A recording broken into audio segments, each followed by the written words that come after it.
Can I Not Marry audio web novel chapter 26, Days of Isolation with the President 3. Due to insomnia, Du Lacey woke up very late the next morning. When her two eyes opened it appeared like pandas.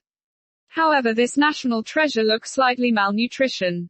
When she walked out of the room, her hair was disheveled as she rubbed her eyes, while yawning, almost like a ghost she entered the bathroom. In the bathroom, she brushed her teeth and washed her face before continuing the same ghost-like fashion walked out of the bathroom. Suddenly, she heard a chuckle startling her. Who's there? She looked around, and was thoroughly awakened from her semi-sleepwalking state when she came into contact with a pair of smiling eyes. She saw the president wearing casual clothing sitting in the study room by the desk, with a big stack of documents in front of him. The golden dawn shone through the illuminated glass from the windows, softly hitting the president's face, neck and depicting wonderful silhouette. Du Lacey stared at him in daze. Come here. Leanne John waved at her, a bit like greeting a favored pet. Without waiting for her brain to react, Du Lacey has involuntarily taken a few steps forward. Help me pour a cup of coffee. Oh. Du Lacey foolishly let out a sound, was about to turn around when she suddenly became alerted. Why should I help you pour coffee? How can the president dictate people as if accustomed others should oblige? The most terrible was that she almost obediently followed his dictation. As a knowledgeable new era young woman, this servility is absolutely intolerable. Leanne John raised his head. Why you're not following? You want to drink coffee, then pour it yourself. I will not pour it for you. Du Lacey replied firmly. Okay. Leanne John took the cup on the table, said to himself, then you have to earn your own wages. I will not pay for it. What? With that said, reminding Du Lacey the capitalists of the 1500 wage going to waste. Let me do it. She quickly snatched the cup from Leanne John's hands, and said with a flattering smile, oh, I haven't fully awakened, please excuse me, I'll go make your coffee. After she finished speaking, holding a cup she rushed to prepare the coffee like a mad dog. After preparing the coffee, Du Lacey rushed over and respectfully placed the cup in her hands on the president's table. Okay, please drink your coffee. Leanne John lightly hummed a sound and picked up the cup, sipping the coffee, while continuing to look down at the document in his hands. As he read, he felt something was amiss, looked up to see Du Lacey's hopefully two eyes. Why are you still standing there for? He asked. Du Lacey continues that. Coffee, it is good. Leanne John nodded, passable. That, then. My wages also will be paid. So it turns out she's still here for this reason. Leanne John found it very amusing and said with a husky deep voice, it depends on the rest of your performance. She still need to perform. Du Lacey's in high spirits, boldly patted her chest and said, you can be rest assured. I am paid to mitigate another person's calamity. As long as you need me to do something, I will jump through hoops of fire and water for the sake of my duties. Leanne John curved his lips into a smile. Well, then I won't be polite.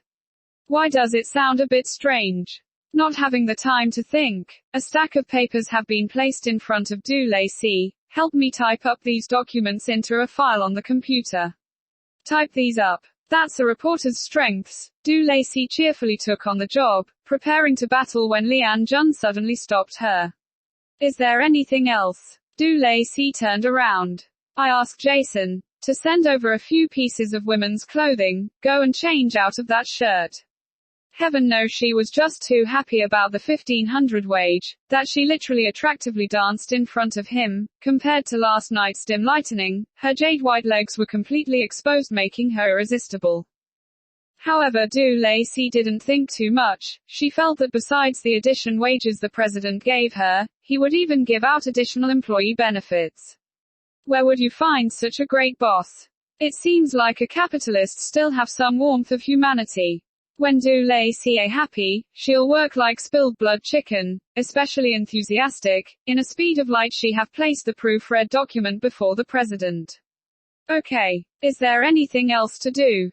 Regarding her quick actions, Leanne John was slightly startled. This girl who usually appeared slow, as if she's missing a rib, but when put to work was actually super efficient.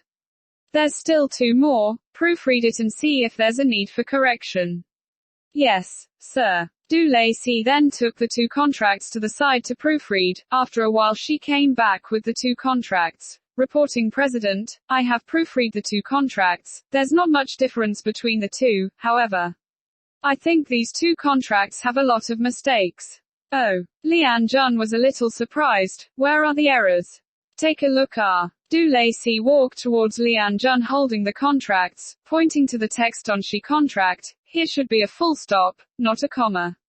And here. Her finger toward another paragraph. A punctuation mark shouldn't be used here. Semicolon should be used, because between juxtaposed phrases are not separated by comma. Also here. The sealer built crooked. When she finished each and one of her words and raised her head to find the president's expression looked slightly weird. What? She did say something wrong. After a while, the president lightly said, the things you said are all unrelated to the content and contracts. Whether we change it or not, does not matter.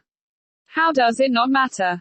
The most important thing is the contract specifications. If such a contract even have such basic punctuation mistake, then what does it say the content of that specification inside there? And this seal, do you think it just covered the document?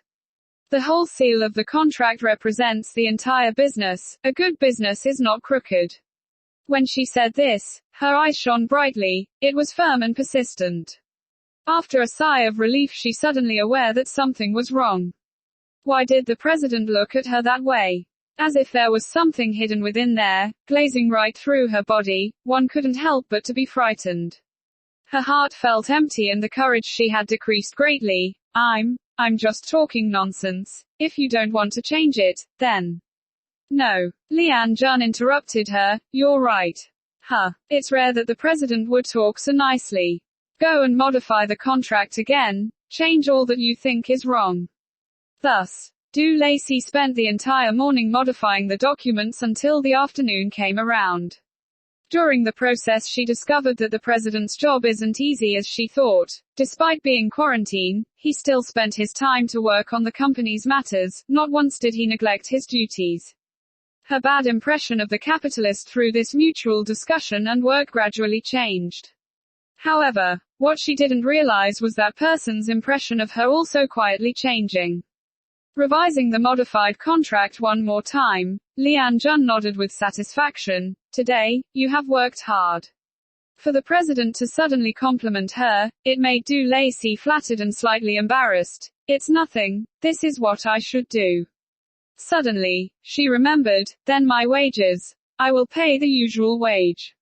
Really? Her eyes shone brightly, she couldn't help but smile. Her pure laughter instantly dispersed the fatigue she felt from a full days of work. It also eased up Lian Jun's heart.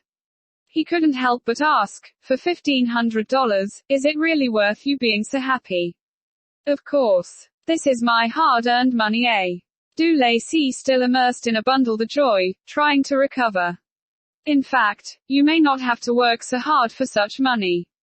There is such a good thing. Du Lacey's eyes wide open. How for example, what? The ego within Du Lacey's eyes made the president unable to contain his laughter. That evening, once again Du Lacey suffered from insomnia. This time she could not understand what was the better method to earn money the president was referring to. No matter how hard she thought she couldn't come up with the solution.